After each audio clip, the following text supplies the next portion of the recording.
Hi, this is Mark from the QuickBooks team. Once you completely set it up, QuickBooks Payroll can automatically submit tax payments and forms.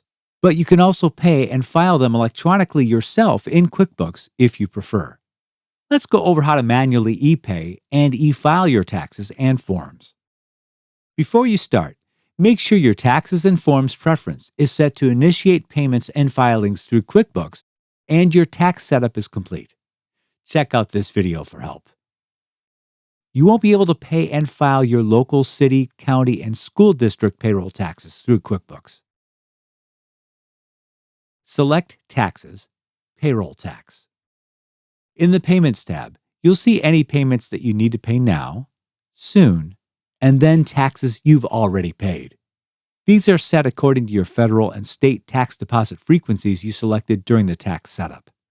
You can also use the Filter button to narrow down to specific taxes. To make a tax payment electronically, select Pay, confirm the payment details, and add any notes. If you spot something you've already paid outside of QuickBooks, select Mark as Paid. Select Payment History to see a record of your previous payments. In addition to paying taxes, you also need to file payroll forms with federal, state, and local governments. Some tax payments and forms are sent at the same time, like state unemployment. Make sure to complete any related tax payments before you file a form because they often contain payment details. To send a tax form, select Filings. From here, you can preview any of your forms or file them. If you need to narrow down what you see on the screen, select Filter.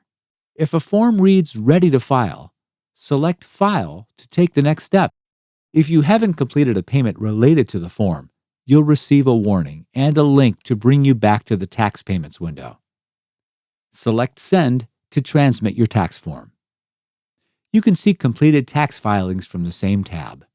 And you can access archived forms from this link at any later date and print them if needed. Now you're ready to set up, pay, and file payroll taxes in QuickBooks Online.